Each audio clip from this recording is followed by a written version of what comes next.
Bueno, buenas tardes. Son las 5 de la tarde, Ciudad de México. Vamos a abordar hoy un tema sumamente relevante, eh, que además tiene muchas aristas, y es la crisis alimentaria que ya está, pero que puede tomar pues una dimensión inesperada, sobre todo con hambrunas. Hay regiones que se van a ver, ya están empezando a ser seriamente afectadas, como son las del Medio Oriente, África, etcétera. Y no es solamente por el conflicto en Ucrania, ya venía antes lo que se llama la inflación alimentaria, debido a, pues, a toda la hiperinflación que se está viviendo, en particular en Estados Unidos, y también que ha afectado el aumento del precio del petróleo y del gas, que también ya venían antes de la, del conflicto en Ucrania. Así que se trata de algo, pues yo diría multifactorial, porque también hay que tomar en cuenta las sequías en Brasil, las sequías en Estados Unidos, en las planicies del norte, en California también, y las inundaciones en China. Ahora sí que si querían una tormenta perfecta, pues prácticamente lo da la cuestión alimentaria. Vean, yo tengo mucha bibliografía. A mí me gusta empezar por decirles cuál va a ser la metodología. Les voy a dejar muchos links, prácticamente 16 links, si no es que más o menos, da igual, pero por ahí, ¿no? Alrededor de 16 links, de 2 días a la fecha, porque yo me dediqué a estudiar esto, bueno, ya sé, pero en particular lo he leído con ahínco. Ayer, incluso hasta ahora, hasta hace una hora estaba viendo una nota de Bloomberg donde cómo Brasil ahora se lamentan de haber apostado tanto a los fertilizantes. Ustedes saben que los fertilizantes, pues el principal exportador es Rusia, y con esto de las sanciones, pues también ya se vuelve un círculo vicioso y está afectando pues todo lo que tiene que ver con los alimentos, que tiene muchos rubros. Uno dice aliment, food, que se dice en inglés food, son muchos rubros, ¿no? Están los comestibles, está vegetales, hasta la carne. Entonces, pero me voy a enfocar básicamente, como aquí es geopolítica, la geopolítica tiene un enfoque propio, que son las correlaciones de fuerza entre los países y los grupos y los bloques. Me voy a enfocar a dos consideraciones que vi mucho en la prensa china, que versa sobre la seguridad alimentaria. Esto, que no es un tema nuevo, en México lo manejamos. Yo recuerdo cuando hacía mis pininos en política internacional, en el famoso SAM, Sistema Alimentario Mexicano, que aquí fue un fracaso, pero luego más o menos ya lo supieron revertir. Realmente nos volvimos muy dependientes de Estados Unidos. Prácticamente ellos hoy controlan nuestra, bueno, las exportaciones a México. Imagínense, importamos maíz y frijoles, quién lo dijera, ¿no? El Popol Vuh, que es el sello, uno de los sellos del hombre azteca, pues viene del maíz. Imagínense, uno de nuestros rubros principales, estamos importando maíz, ya no se diga frijol. Bueno, por lo menos ahí nos salvan las cuestiones de tecnología, que ha sido muy buena y muy exitosa en México. Se le llama la tecnoalimentación, que está dejando muy buenos dividendos, es de los principales ingresos del país. Y obviamente pues tenemos el oro verde, que es el aguacate, etcétera. Y ya ven por las consideraciones que se han dado en Michoacán, pues ha subido mucho también los alimentos, el de los limones, el precio de los limones. Somos buenos exportadores de tomate, también eso nos salva, pero los alimentos, yo que salgo mucho a los restaurantes por la vida social que tengo, les puedo decir que de noviembre, octubre, noviembre a la fecha, yo veo todos los precios duplicados en los restaurantes. Sí estoy pagando el doble, y eso sin los drinks, eso es aparte. Bueno, ya dicho esto, va a ser ese mi enfoque. Luego me llamó mucho la atención el abordaje del presidente Macron en Europa. Ya ven que tiene elecciones en abril, y ahí, cuidado, ahí se pueden dar sorpresas porque muchos de la oposición son pro Putin, en Francia. Mélenchon, que es de la izquierda, lo que queda a la izquierda francesa, Mélenchon, más que pro Putin, no es pro OTAN ni pro Biden, ¿sí? Porque aquí también hay que matizar. Y luego tenemos Marine Le Pen, que es la que va de puntera en la oposición, y aquí ya no cabría lo de izquierda-derecha, Ya ven, yo hace mucho esos términos, ya no los uso, se me hacen muy anacrónicos para el siglo XXI y más en esta situación. Hoy es geopolítica pura. Y más que nada tenemos globalistas contra soberanistas o nacionalistas y en espera de la nueva dicotomía de la inteligencia artificial, en donde ya China le lleva una ventaja, y eso lo confiesa el Pentágono, de 15 a 20 años a Estados Unidos. Entonces, esa terminología del siglo XVIII, XVII, XIX y hasta algo del XX ya está totalmente rebasado.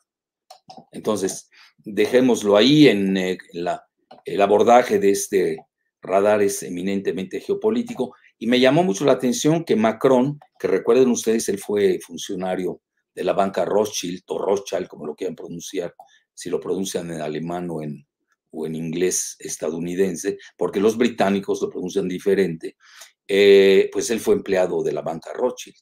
Entonces, yo lo digo a la alemana, más que a la estadounidense, que saben ustedes, se quiere decir escudo rojo, de ahí viene la palabra Rothschild.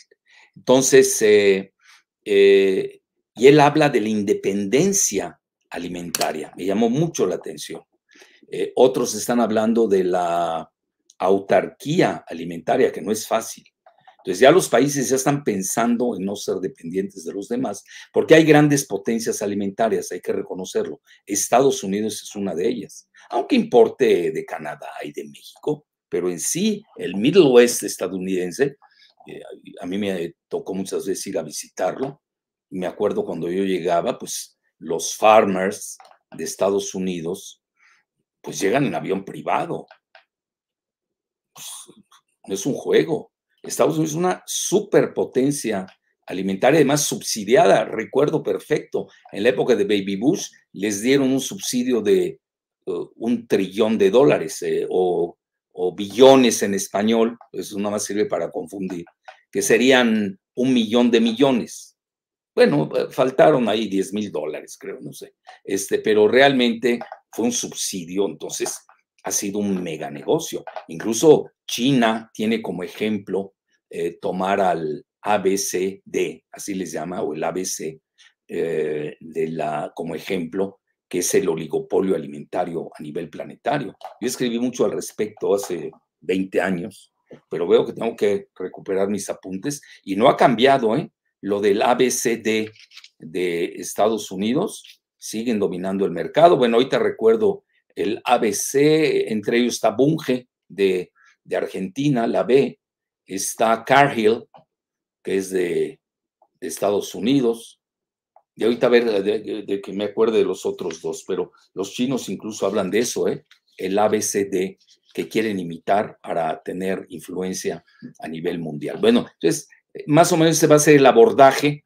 Me voy a meter más que nada que la necesidad de los países de que tengan su autosuficiencia alimentaria, que hoy naturalmente los desiertos del Medio Oriente pues hacen muy difícil ese tipo de cultivos, sobre todo ahora que ustedes saben que gran parte, sobre todo del trigo, proviene de Ucrania y de Rusia. Ucrania por la guerra y luego también por la falta de trabajadores, pues ha sido mermada su producción. Tiene una de las mejores tierras del mundo, que le llaman la Tierra Negra, y Rusia pues, es una superpotencia agrícola, porque precisamente yo lo recuerdo cuando Jimmy Carter, recuerdo bien esto, les hicieron un embargo de granos. Por ahí, no sé, tenía que ver con los Juegos Olímpicos. Ya ven, era la época de los boicots de Carter, que su asesor de seguridad nacional era Brzezinski, que es un rusófobo, bueno, ya murió hace 3 años, pero era un rusófobo avant la lettre, ¿no? Despiadado. Entonces ya los rusos aprendieron que tenían en su vasta extensión territorial, pues que tenían que ser autosuficientes. Nada más que no tenían en su radar que venían las sanciones y muchos países son temerosos de la severidad de las sanciones, sobre todo las financieras y económicas de Estados Unidos. Pero si ustedes se dan cuenta, la mayor parte de los países del Medio Oriente, debido a su dependencia alimentaria con Rusia, sobre todo en materia de trigo, pues no siguieron la condena que les exigía Estados Unidos. Entonces, es todo un tema. Ahorita vamos a citar rápido lo que yo les recomiendo de lectura. Ahí lo van a tener. Si yo veo que hay algo que valga la pena, me detengo, pero realmente me voy a detener básicamente en lo de China, porque ese es su talón de Aquiles de China. A veces yo, fíjense, hoy que lo estaba releyendo, dije, me pregunté como hipótesis de trabajo, hipótesis, ¿no habrá una guerra alimentaria subrepticia contra China? Esta también hay que tenerlo bajo el radar, porque vean, ya esos niveles saben todas las consecuencias. No creo que Biden se haya lanzado con sus sanciones catastróficas, como así incluso les han denominado, contra Rusia, sin ver el daño colateral, los efectos tremendos, sus reverberaciones que tiene la alimentación en países del mundo, pero sobre todo en China, que aunque es autosuficiente en algunos rubros, por ejemplo el arroz, no lo es en soya. En soya la tiene que importar. Curiosamente le importa de Estados Unidos, gran parte de Sudamérica y sobre todo de Brasil, etcétera. Ya ven que Sudamérica ha hecho un gran negocio. Bueno, ellos ahí le dicen soja, nosotros en México le digamos soya. Hasta cuando voy a los restaurantes chinos pedimos soya, no soja. Bueno, cada quien es respetable como pronuncie el término. Pero sí, me llamó mucho la atención. Hoy lo pensé. Dije, ¿no habrá una guerra alimentaria contra China? Y a ver aquí quién resiste más el daño. Porque vean, a diferencia de otras sanciones, de otra crisis, con la crisis alimentaria o la inflación alimentaria y las hambrunas, no se juega. Van de la mano con los estallidos sociales. Se vivió incluso en la primavera árabe, gran parte de la primavera árabe, ¿se acuerdan de aquellas revueltas teledirigidas por Twitter? Tuvo mucho que ver la crisis alimentaria. También en el 2008, después de la quiebra de Lehman Brothers, hubo un escenario dramático de crisis alimentaria. Por fortuna, en México no lo hemos padecido. Y hasta donde sé, en Sudamérica hemos sido como que más tenaces. Pagamos el precio alto, pero no hemos llegado al grado de hambrunas o de crisis alimentarias, como desgraciadamente muchos países de África y del Medio Oriente sobre todo, pues ya ya rebasaron ese umbral. Bueno, la primera, Giselita.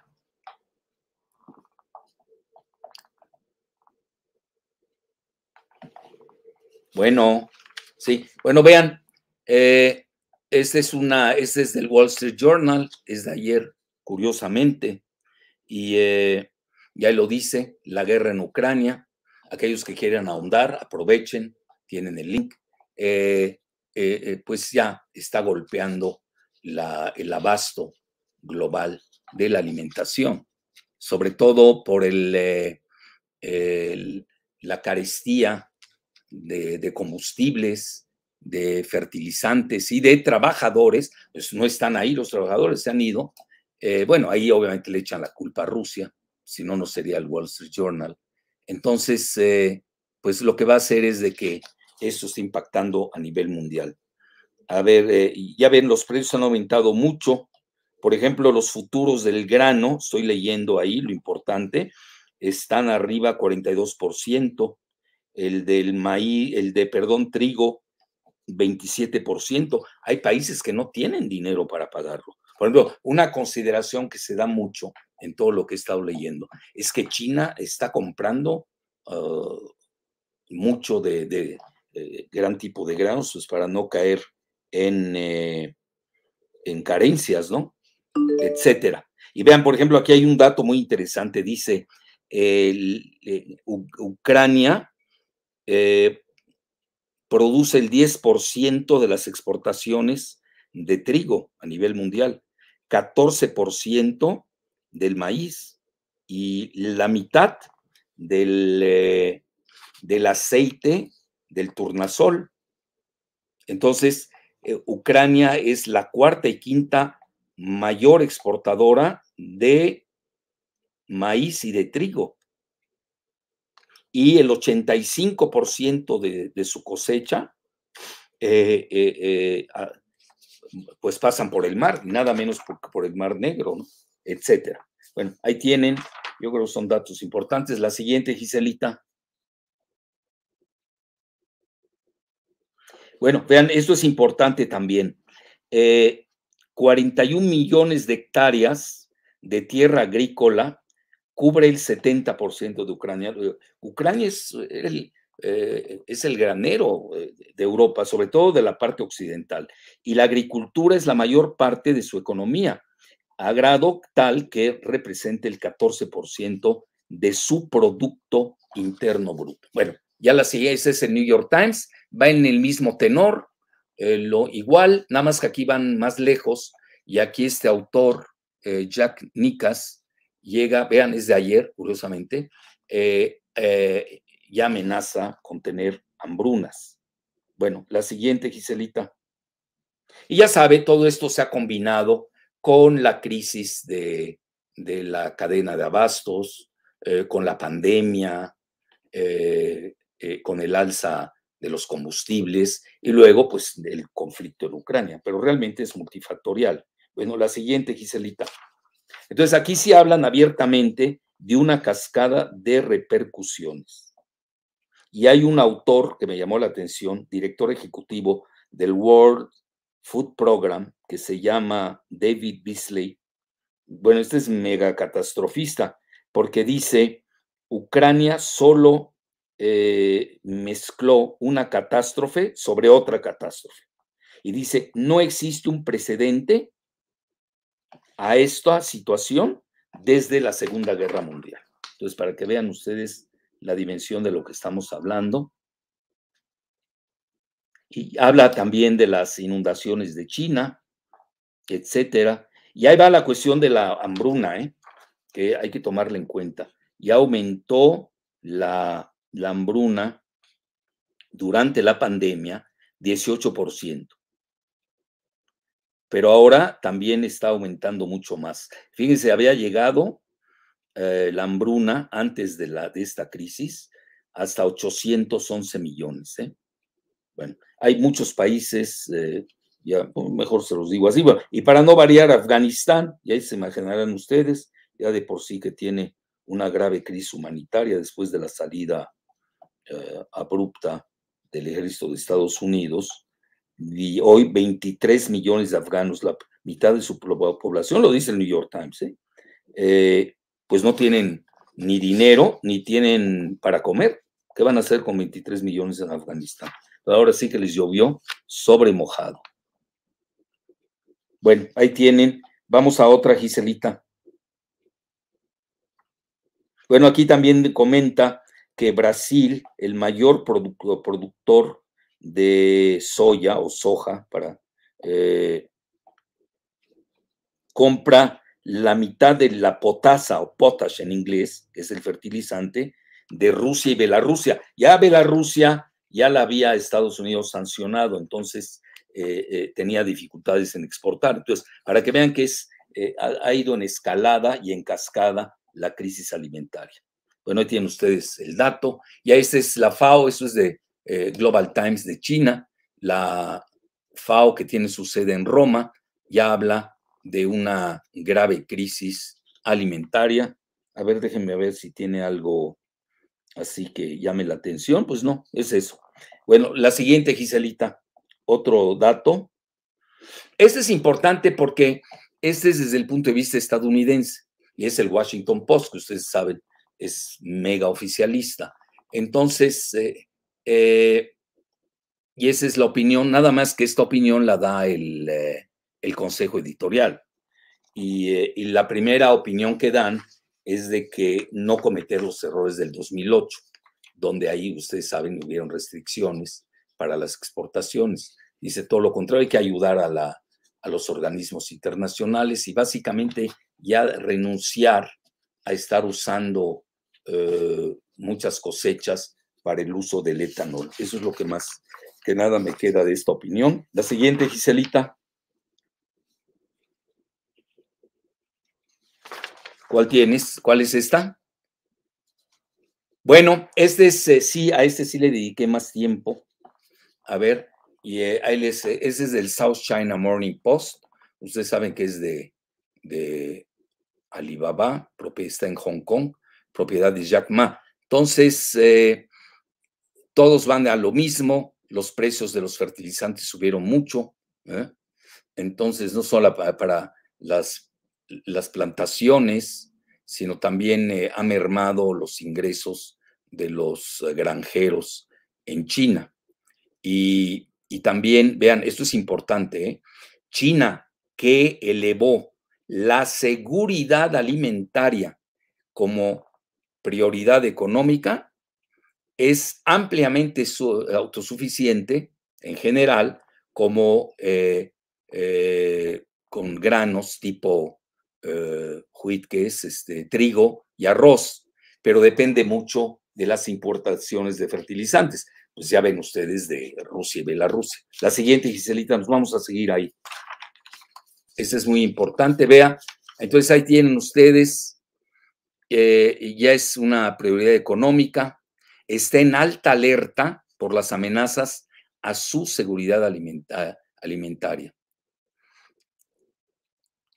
Y hoy están usando mucho ese término de seguridad alimentaria. Entonces, y una de las características de China es la autosuficiencia en materias primas, sobre todo en granos y fertilizantes. Todavía no lo consigue China. La siguiente, Gise. Bueno, y esto me llamó mucho la atención para que vean que sí tiene una alta vulnerabilidad China. Bueno, es de South China Morning Post, aunque Hong Kong pertenece a China, es más libre, ¿no? En el sentido más laxo que la prensa estatal de China continental. Entonces, vean, la autosuficiencia en granos es una prioridad. Sí, pero están calculando que esto va a llegar en 10 años, ¿sí? Para así poder sortear las incertidumbres externas.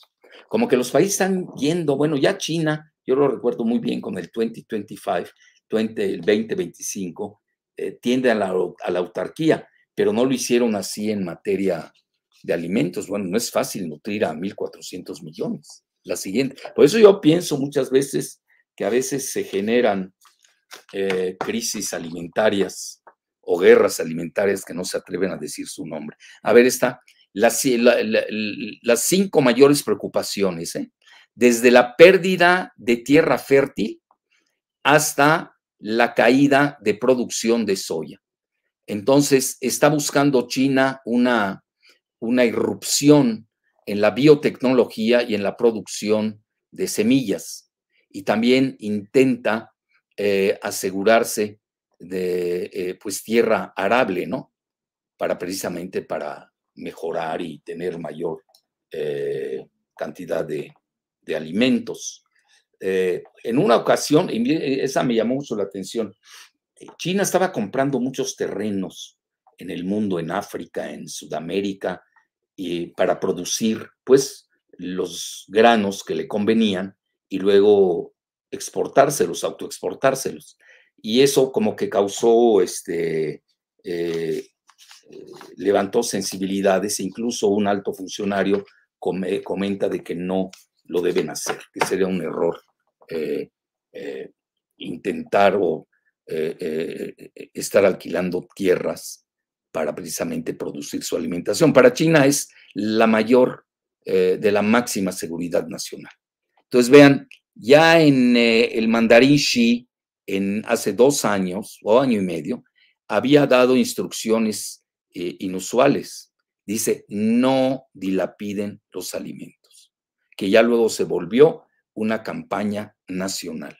Ojalá esto lo hagamos también en México, donde, bueno, yo que voy mucho a restaurantes y todo, somos muy dados a dilapidar los alimentos. Deberemos tener una manera, incluso que incluya a los restaurantes, con mucha creatividad, en la que participen en no derrochar los alimentos. Bueno, vean, las interrupciones en la cadena de abasto agrícola global, primero fue causada por la pandemia del COVID-19 y llegó con las tensiones diplomáticas y la guerra comercial con Occidente, pero en particular con Trump, que se siguió curiosamente con Biden, pese a que el hijo se comenta, pues tenía grandes negocios, pues no solamente en Ucrania, sino también en China, al menos así lo han acusado. Bueno, la siguiente, Giselita. Bueno, esta es otra, la ley de seguridad alimentaria. Y lo mismo, lo que estamos diciendo es una prioridad y está urgiendo China a sus ciudadanos a almacenar las necesidades cotidianas, porque eso ha dado temor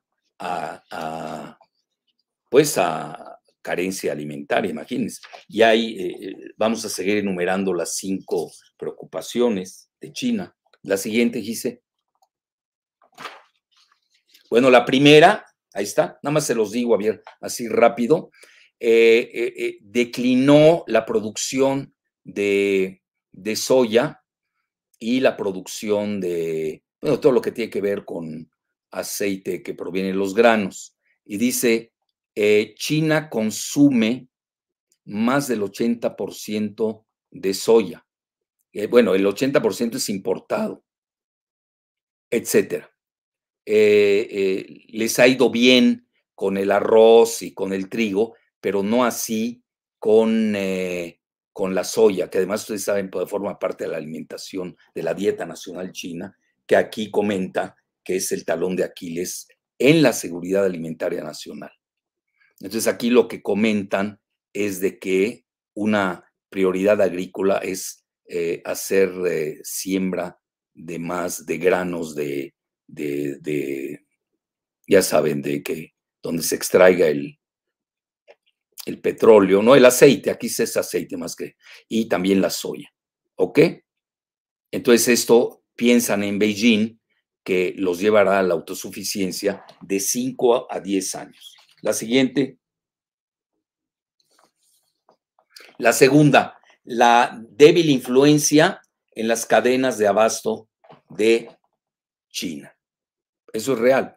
Bueno, aquí les dicen cuánto importan, han aumentado más del 18% en comparación al año pasado.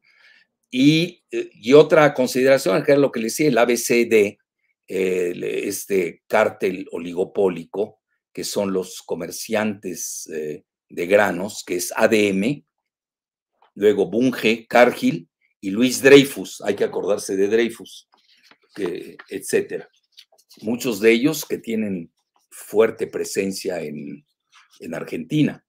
Luego, lo que debe hacer China es precisamente con este cuarteto del ABCD, es para tener mayor influencia, pues es imitarlos, así, imitar la cadena de abasto agrícola global, sobre todo para la carne, la leche, la soya y el maíz. Ahí tienen ustedes cómo está operando China. La siguiente, esa es la 2, esa es la 3, ahí viene. Buscar pues algo novedoso, ¿no? Para la industria de las semillas. Y fíjense, hablan de los microchips agrícolas, que son las semillas, que incluyen el uso comercial de los muy polémicos,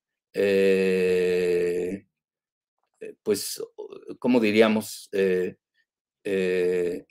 Alimentos genéticamente modificados, que en México ha sido muy polémica esa situación, pero ya hay grupos que lo están haciendo en Tapachula, si no estoy mal enterado, y ahí tienen ustedes para hacer precisamente los organismos genéticamente modificados o la producción genéticamente de soya y de maíz para precisamente impulsar la seguridad de granos. Entonces, vean, el mismo Maharishi lo dijo, que el gobierno debe avanzar en la industria de las semillas nacional.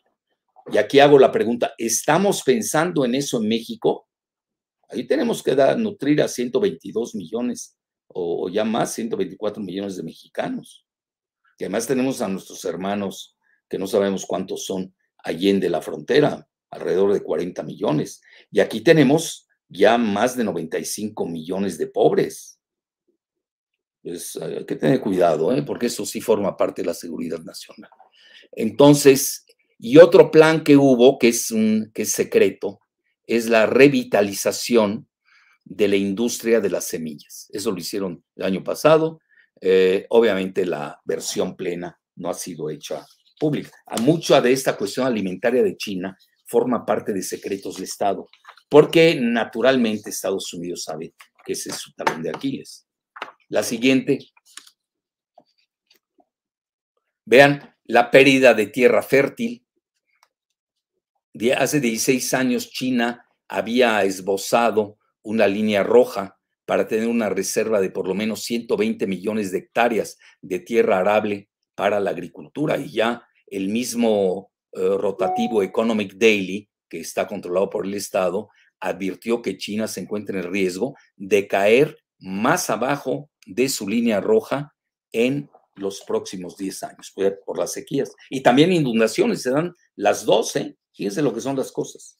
Tuvieron muchas inundaciones el año pasado, pero también tuvieron sequías como las tuvo Estados Unidos y Brasil. La siguiente, bueno, todo esto producto de lo que se llama el cambio climático.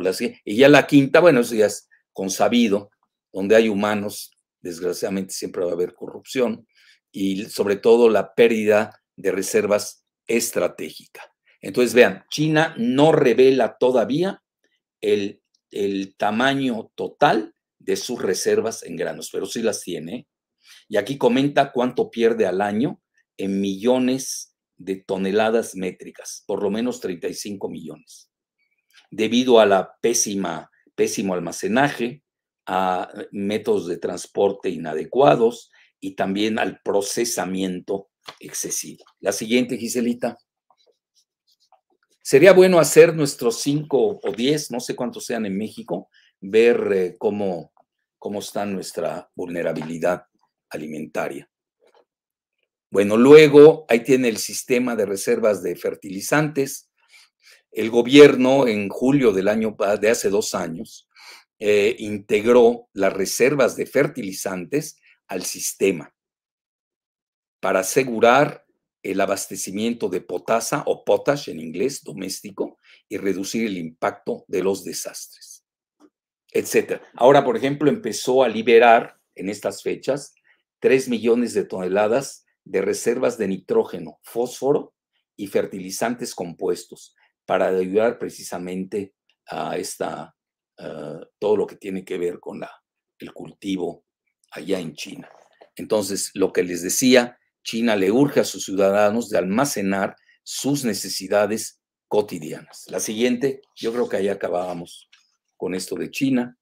Bueno, el Global Times seguramente también para disminuir el temor al respecto, comentan que sí tiene asegurado su abastecimiento de soya, pese al alza de los precios. Bueno, China los va a pagar por ellos lo que sea. Y luego lo van a hacer subastas internas para que pues, la población pues, no tenga carencias, al menos es lo que tienen previsto. Porque todos tenían reservas, lo que pasa es que ahorita el temor radica en que se les agoten.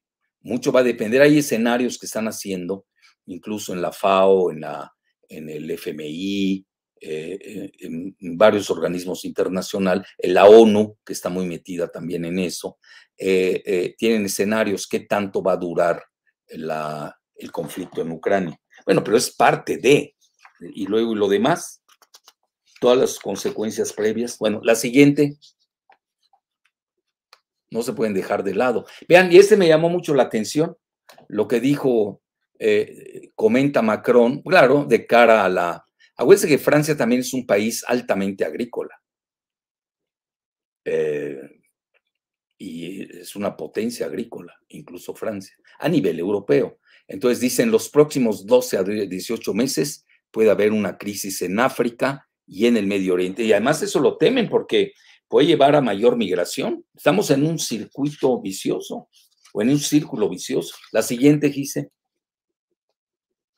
Y vean, había advertido que los países deben producir estrategias para defender la soberanía alimentaria.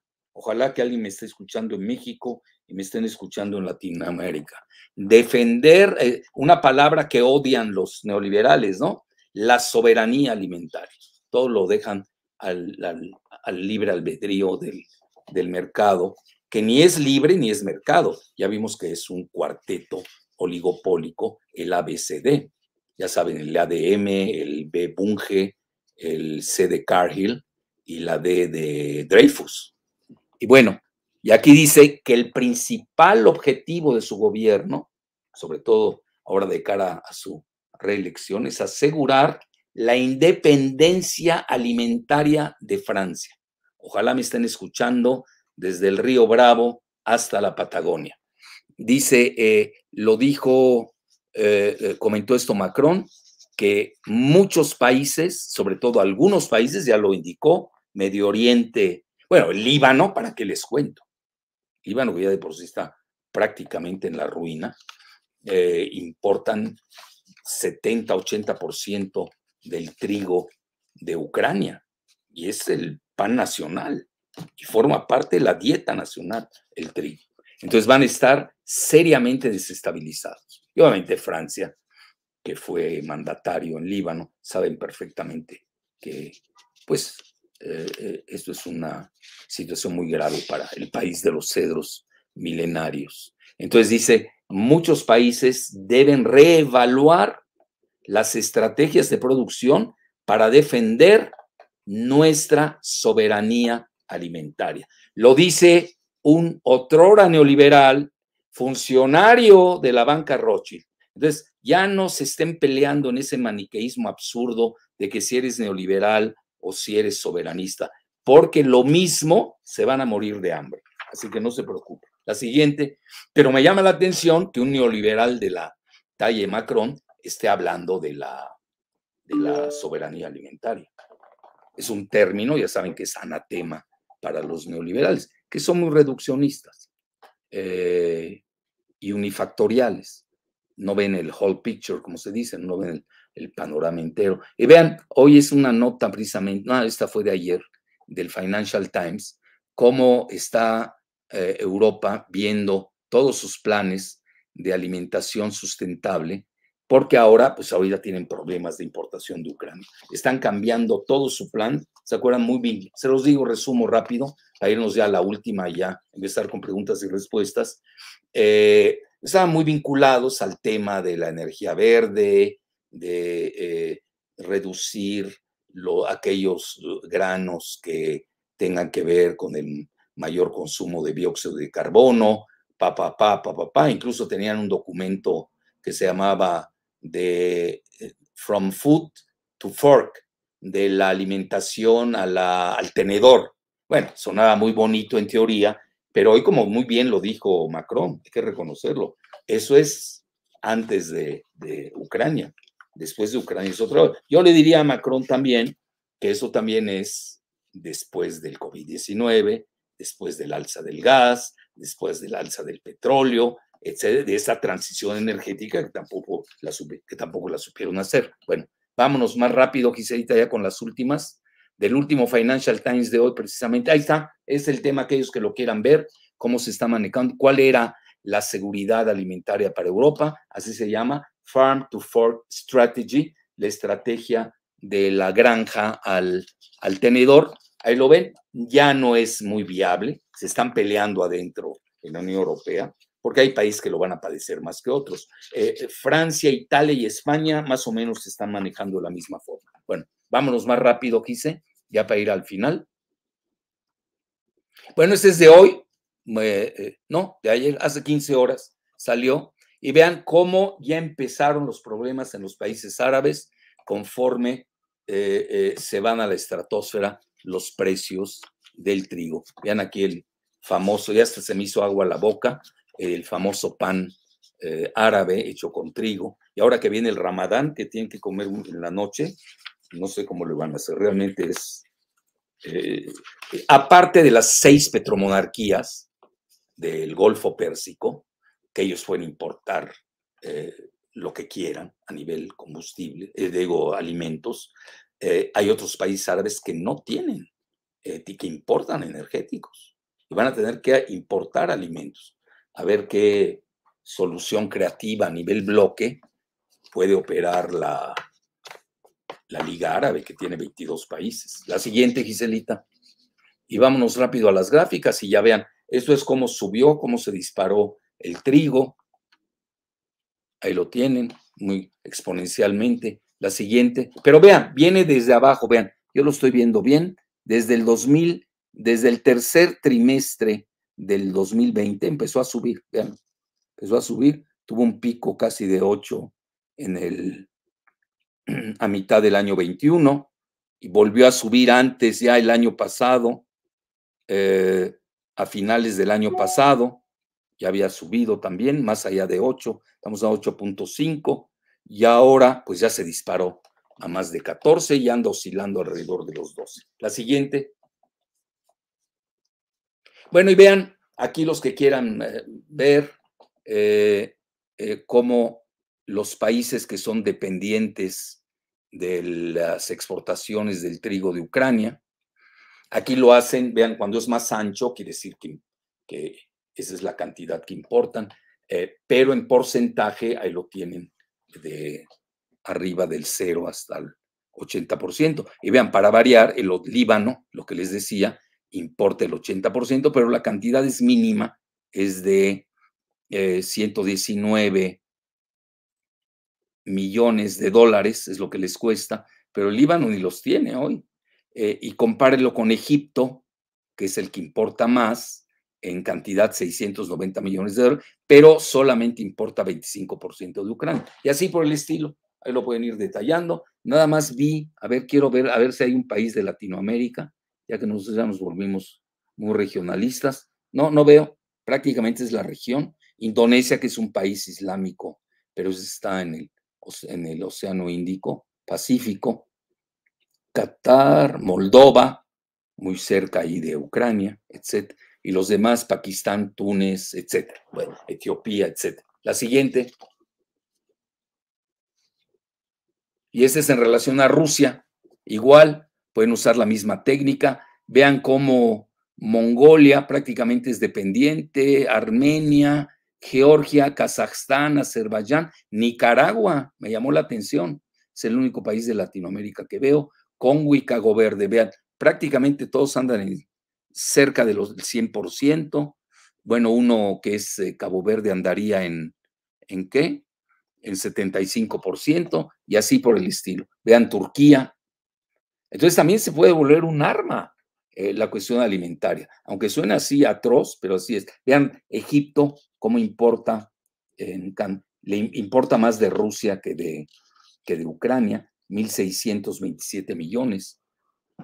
Es decir, de Ucrania importa la tercera parte y las 2/3 partes, pondríamoslo así, de Rusia. Ahí lo tienen, etcétera, Malawi, etcétera. Ahí lo tienen. Bueno, muy bien. Ya es todo, ¿no, Giselita? Listo. Pasemos a preguntas y respuestas. Y así, vean, me tomé 3/4 de hora. Es que estaba muy interesante y eso que me fui a 1000 por hora. A ver, venga, la primera pregunta. Okay. ¿Tienes muchas? Sí, hay varias en el chat. Ah, qué bueno. Primera pregunta, mencionan, doctor, ¿la crisis alimentaria solo se analiza para el caso de China u otros países también la pueden padecer? Todos lo vean, van a haber perdedores, vencedores y los que están empatados. Hay que hacer bien el análisis. Acuérdense que en la ONU tenemos 193 países, pero la CIA en su World Factbook tiene como 200 países. Muchos de ellos no han sido admitidos a la ONU. ¿Qué? ¿Los dejamos? Por ejemplo, Somalilandia, que no existe en la ONU, que los dejamos morir de hambre en el cuerno de África. Es un asunto global que impacta a todos los países del mundo, sin excepción. Estados Unidos se libra porque es una superpotencia. Lo único que le pasa a Estados Unidos y a países como la Unión Europea es que les eleva el precio, pero tienen dinero para pagarlo. El problema es cuando no lo tienes, que es África, la gran parte de países del Medio Oriente, con la excepción, ya les dije, 6 petromonarquías del Golfo Pérsico que forman parte de la Liga Árabe, que tiene 22 países, pero luego también Irán, aunque es con todas las sanciones, no puede vender su gas, aunque ya parece que ya están a punto de firmar un acuerdo, se los adelanto, están así a 1 minuto para las 12, están a punto de firmar el acuerdo, bueno, ya lo tenían hecho, ¿no? Ya lo había hecho el mismo Biden con Obama sobre el contencioso nuclear iraní, y ahora están en los últimos detalles muy finos, ya prácticamente se da, y esto, pues sí, va a minorar la factura de importación de los alimentos en Irán, que también usan mucho el trigo en su alimentación, etcétera. Pero, por ejemplo, en Brasil, es una potencia agrícola, no va a tener así serios problemas. Estados Unidos, su problema, bueno, el problema de Brasil, estaba viendo ahorita en Bloomberg una nota de alerta que me llegó, es de que sí tiene problemas por la importación de fertilizantes, los está teniendo. Y con eso de que Rusia ni Bielorrusia los dejan por las sanciones exportar los fertilizantes, pues ahí tienen ustedes la tormenta perfecta y su círculo vicioso. Muy bien, otra. Pero a todos los países les afecta, ¿eh? Pero es muy fácil ver a quienes les pega más que a otros. Yo puse mucho China, y me le dediqué tiempo porque China pesa. Estamos hablando, no es cualquier cosa China. Y eso que tiene más de 9 millones de kilómetros cuadrados de superficie, sí, pero tienen 1.400 millones que alimentar. Ahí no pueden jugar. Es la máxima prioridad de seguridad nacional la cuestión alimentaria.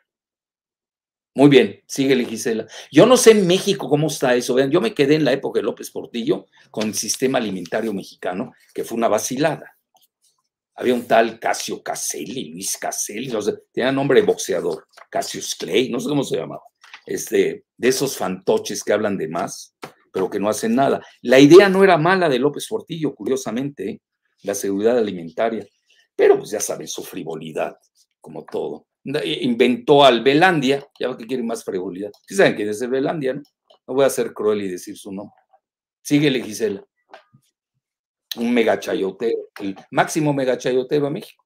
Es un invento de López Portillo. No me hagan decir, ahí lo pueden buscar en mis redes. Bueno, la siguiente, no voy a perder el tiempo, solo de temas trascendentales. Siguiente pregunta, justo relacionada, mencionan, ¿India también está en riesgo de una hambruna o Rusia? Mira, siempre la tenía India, ahora revisé a Indian Express, porque esto hay que estar al día, ¿eh? Vean, por ejemplo, ¿se acuerdan cuando a mí me había quedado en mi psique, ¿no? Individual, me había quedado del embargo de trigo que le había propinado Brzezinski y Carter a Rusia. Pero eso fue en los Juegos Olímpicos, cuando les tocó a ellos, hagan cuentas, no sé, yo no soy bueno para hacer esas cuentas, pero ya hace años. Y ahora resulta eso lo leí, bueno, obviamente estoy al día, de 5 años a la fecha, que Rusia se volvió una potencia agrícola de primer nivel. Entonces, mucho varía esto. Hoy estaba leyendo en Indian Express, increíblemente, las notas que yo tenía de India hace 3 años, 5 años, eran que había incluso hambruna. Y mucho de ellos, ustedes saben, tiene que ver con su creencia, por las vacas sagradas, así de fácil. Carne hay, pero ellos tienen sus creencias muy respetables y punto. Entonces, pero hoy estaba viendo que no, que pueden importar, que ya están exportando trigo. Me llamó la atención, ¿eh? No sé qué reacomodo habrán hecho en los 5 años, habría que estudiar país por país, sobre todo esos niveles, ¿no? País como es India. Pero, por ejemplo, vean, Australia es autosuficiente y es exportadora. Argentina siempre fue una potencia agrícola. Basta, conozco muy bien la Patagonia. ¿Por qué creen que anda ahí George Soros en la Patagonia comprando terrenos? Por eso yo a veces cuando voy atando cabos, hoy lo pensé, vean, porque el cerebro pues, va acumulando noticias, ¿no? E información. Y de repente tu mismo cerebro te dice, oye, te da un flashazo y no será una guerra alimentaria esta que no se atreve a decir su nombre. No estoy infundiendo miedo. Lo único que estoy diciendo como hipótesis, hay que tenerla. Porque curiosamente, tanto Estados Unidos como China ya se están preparando a ese tenor. Por eso quieren ser autosuficientes. En ese sentido hay que reconocerlo. Estados Unidos es una superpotencia agrícola. Ya ven todo lo que les conté, los subsidios de Baby Bush, etcétera. El problema ahí va a ser el alza. Eso sí, les va a costar más los fertilizantes, transporte, la cadena de suministro, etcétera, pero van a tener alimentos. Y, nos guste o no, Estados Unidos pues tiene con qué pagar. El problema son los países que no pueden pagar. La siguiente. Siguiente pregunta. ¿Considera que la escasez alimentaria podría beneficiar a países latinoamericanos que tienen gran producción agropecuaria? Sí, obvio. Y a los que no tienen les va a dañar, así de fácil. Ahorita citaba yo a Argentina. Les va a ir muy bien. Aunque les va a costar los fertilizantes. Les va a costar más. Bueno, no puedes ganar en todo, ¿no? Vean, aquí lo principal es no morirse de hambre. Lo demás, ya sabremos cómo lidiar la situación. No puede ser que en el siglo XXI estemos hablando. Los famosos, ¿cómo se llamaban? Los Juegos del Hambre, ¿no? ¿Se acuerdan de esa película premonitoria? Y lamentablemente muchos países sí lo usan como arma alimentaria. ¿Por qué creen que China tiene reservas estratégicas de granos? ¿Por qué Estados Unidos tiene reservas estratégicas de petróleo? Es decir, en las áreas, en los rubros en los que son vulnerables, pues es la tónica crear reservas para tener por lo menos, no importar de 1 a 2 meses, tener la capacidad de aguantar vara, como dicen las corridas de toros. Muy bien. ¿Cuántas más tienes, Giselita? Ya tenemos 5 minutos. Ok. ¿Tienes Bueno, muchas? sí, todavía hay varias. Bueno. Siguiente pregunta, relacionada. ¿Vendrá una división mundial geoalimentaria en cuanto a la alineación de regiones y países? Se puede dar. Hay que tenerlo en el radar. Una balcanización alimentaria se puede dar. Hay que tenerlo en el radar. Sobre todo hoy que estamos en una fractura a varios niveles. Imagínense que lleguemos al grado, no, pues yo como del lado del lado del oriente de Ucrania y el otro, pues no, yo como del lado de occidente de Ucrania. De hecho, ya se había llegado a eso, ¿eh? Pero no se decía abiertamente. Europa, realmente Ucrania era uno de los graneros, sobre todo Europa, la parte, no la del Donbass, ¿no? Desde el 2014, era el granero de la Unión Europea. Ahora vamos a ver el desenlace que va a pasar en Ucrania. Todavía, esos son escenarios, pero hay una dinámica, esto no es estático. Entonces, conforme la dinámica avance, vamos a ir sacando conclusiones. Hoy, por ejemplo, el petróleo se volvió a disparar a 115. Ya ven que lo habían bajado a 100, porque Arabia Saudita y la Unión de Emiratos Árabes pues no están jalando para aumentar la producción y beneficiar a Biden, que Biden tiene un problemón con Arabia Saudita y con los Emiratos Árabes Unidos. Fue Boris Johnson a visitarlos, a tratar de persuadirlos. Bueno, lo recibieron diplomáticamente, pero lo mandaron a freír espárragos, etcétera.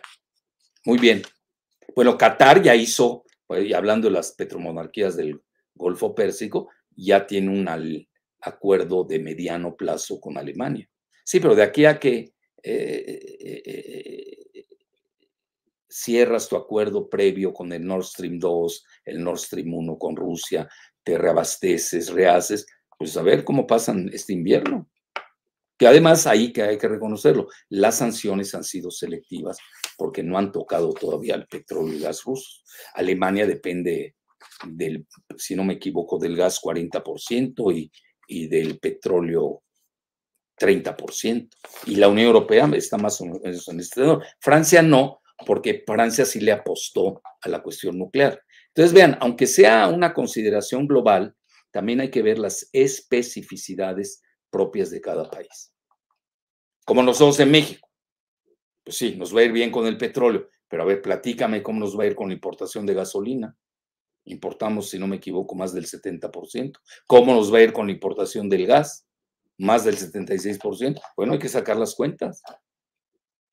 ¿Qué tanto va a subir la gasolina? ¿Qué tanto va a subir el gas? ¿Y qué tanto va a subir el petróleo? Y también ahí moldeamos nuestra ecuación. Ya para decir al final, gané, perdí. Ahora, vean, es mejor tener petróleo, como es el caso de México, que no tenerlo. Así de fácil. Tampoco seamos tan masoquistas. Yo muchas veces comento, bueno, en México tenemos el vaso medio lleno. Si odias al presidente López Obrador, vas a decir que el vaso está medio vacío. Bueno, otros van a decir, no hay vaso, ni siquiera hay agua. Bueno, así son de catastrofistas y así hacen el ridículo. Los que son optimistas, que son partidarios de López Obrador, van a decir el vaso está medio lleno. Entonces, depende de cómo analices, pero esa es la realidad. Yo creo que México está en una estructura de vaso medio lleno. Síguele, Gisela, ya. Vamos a acabar dos más. ¿Cuántas quieres más para acabar? Ok, unas 3 más. Bueno, adelante. Justo esta englobó 2 preguntas respecto a Brasil. Mencionan, ¿puede Brasil convertirse en el próximo granero del mundo? Y muy relacionada, ¿qué pasará con los biocombustibles con esta crisis alimentaria? Bueno, ahí en lo de los biocombustibles es de doble filo, ¿no? ¿Qué vas a comer gasolina? Entienden mi sarcasmo, ¿no? O quieres primero la alimentación. Obviamente, y hay que frenar todo lo de los biocombustibles, es mi muy humilde opinión. Si yo fuera el ejecutor, ¿no? El que tiene la toma de decisiones. El mismo editorial del Wall Street Journal, hoy o ayer, hoy creo, el editorial del Wall Street Journal, no, de ayer creo, lo comentaba. Ya cesemos la conversión de granos al etanol. ¿Está bien? Porque vean que no todo está aún en desacuerdo. Depende la medida, depende quién lo dice y cómo lo dice. Y a quién beneficia y a quién afecta. Todo eso hay que estudiarlo minuciosamente. Y la primera, a ver, a nivel, vean, Brasil es una potencia. Además tiene casi 9 millones de kilómetros cuadrados, 8.5 millones de kilómetros cuadrados. Es una megapotencia Brasil. Pero se ha dedicado mucho a la soya. Tiene un problema el alza y de la falta de producción por el aumento de los fertilizantes. Bueno, Argentina es una potencia agrícola, lo ha sido desde inicios del siglo XX. ¿Dónde creen que nació Dreyfus? ¿De dónde nació Bunge? Entonces, ahí nacieron, etcétera. Entonces, y sigue siéndolo.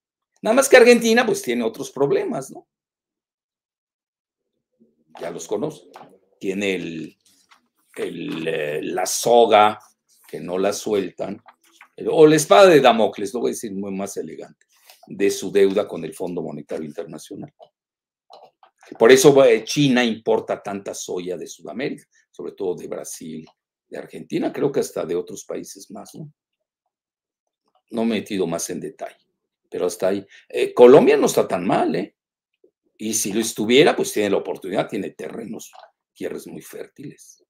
México, yo creo que estamos desaprovechando nuestro gran territorio, etcétera.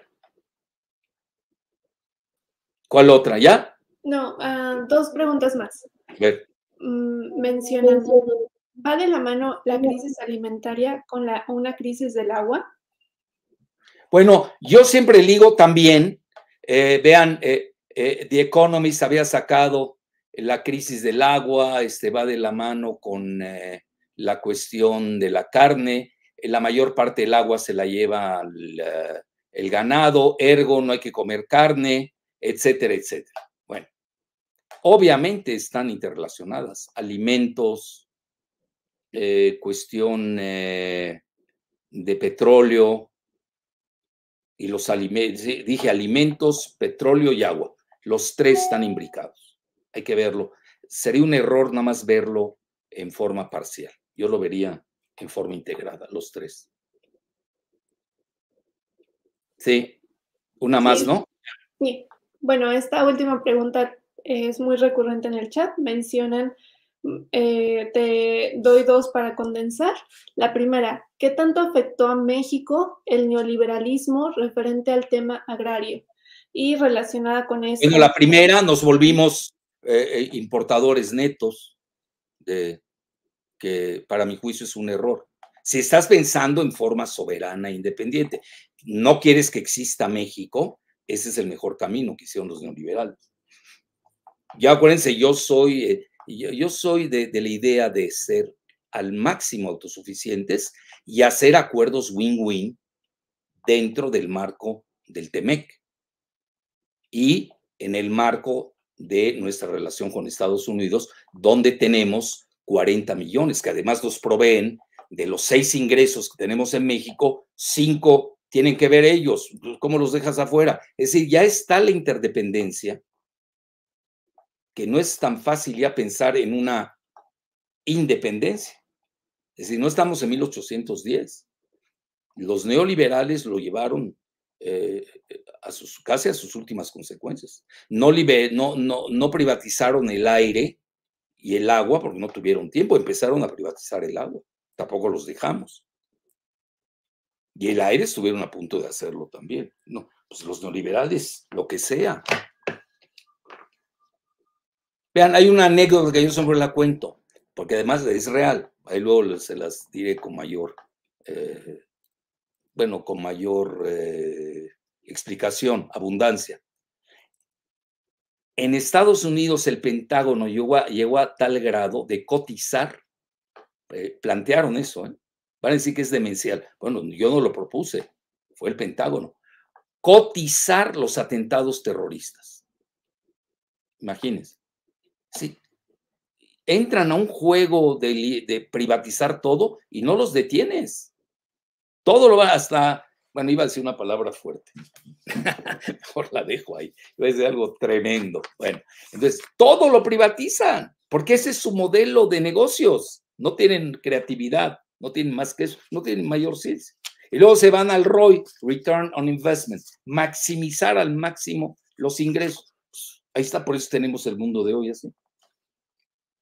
Pero ya en los países, bueno, ya cuando veo yo un neoliberal, banquero, como Macron, que trabajó con los Rothschild, por eso le presté mucha atención a lo que dijo. Hablar de independencia alimentaria, ay, por poco me fui de espaldas, lo leí 2 veces, no daba crédito. Un neoliberal hablando de soberanía alimentaria, de seguridad alimentaria, cuando ellos son globalistas en todo. Y Macron, lo digo respetuosamente, a mí me cae bien, yo soy francófono, no tengo nada personal contra él. Además, se ha portado muy bien con el Líbano, en general, ¿no? Entonces, yo no tengo nada en personal en contra de Macron, pero sí, viendo su quintesencia neoliberal globalista, y lo escucho hablar en materia alimentaria, de seguridad alimentaria, soberanía alimentaria e independencia alimentaria, me fui de espaldas. Sí, también entiendo que hay elecciones en abril. Bueno, vamos a ver qué tanto empuja esas ideas, para mí magníficas, a mí no me importa. Yo soy un poco como Xi Jinping, ¿no? ¿Cómo se llama? No, ¿cómo se llama? Xi Jinping, ¿no? El que entró, el que empuja el neoliberalismo, bueno, la apertura de comercio en China en 1998, que dijo que a él no le importaba el color de los gatos. Lo importante era saber comer ratones. Yo soy más o menos así. Bueno, la siguiente, bueno, ya lo acabamos, ¿no, Gise? Bueno, relacionado con esto, Sí. otra pregunta. Tú ya no te quieres ir, ¿eh? Bueno, es que hay varias ya la última. Sí, México tiene la tierra apropiada y suficiente para ser autosuficiente, ¿y en cuántos sexenios se lograría ser autosuficiente? Ah, eso no lo sé. Obviamente, eso no lo sé. Que tenemos tierra, sí, pero también hay mucha, el sur es muy fértil. Hay que ver también, yo creo que tenemos tierra muy, ¿cómo se dice?, desperdiciada. No se de una política agraria moderna. No, ya dejar atrás todo lo que se ha vivido, no quiero abrir heridas, etcétera, etcétera. Pensar vean, ya hoy México tiene que pensar con un pie en el Tratado México, Estados Unidos, Canadá, porque estamos importando alimentos, hay maquila de agroalimentos que nos dejan, la última vez que vi la cifra, ya deja más que el petróleo. Bueno, antes del alza del petróleo, andaba dejando 20,000 a 25,000 millones de dólares. Es decir, México se ha vuelto por la maquila una potencia agroalimentaria, porque se usa todas las cuestiones tecnológicas. Yo no veo por qué las tenemos que abandonar. Si uno tiene que estar encajonado en ideologías, sobre todo en el siglo XXI, donde impera el pragmatismo sin perder su esencia, sin duda. Pero si ya está entregado el país, como lo han entregado todos los neoliberales, pues no es fácil sacudirse muchas cosas. Dependemos de créditos de la banca, no tenemos banca nacional. Bueno, no me hagan abrir heridas, mejor dejémoslo ahí. Bueno, pero obviamente sí, yo les prometo, me voy a meter a estudiar el caso México. Ya ven que lo hemos hablado en forma superficial, porque yo no me dedico a eso. Yo realmente veo lo global y todo lo de México, pues yo lo sé a nivel de lo que nos cuesta en la casa el súper, a ese nivel sí lo sé. Cada vez escucho, subió y está más caro. Pues todos tenemos las mismas quejas que tiene cualquier promedio mexicano. Pero lo que sí veo, yo que sí voy mucho a restaurantes y incluso me invitan, restaurantes, pues sí, de lujo, lo tengo que reconocer. Y también voy a tacos en la esquina, tengo unos tacos de carnitas maravillosos, así, maravillosos. Y ya subieron al doble. Aquel día lo vi, hoy pagaba 50 pesos, ahora me estás costando 100, etcétera. Entonces, sí me doy cuenta de que estoy pagando el doble en promedio desde noviembre pasado. Pero eso es muy subjetivo. ¿Sí?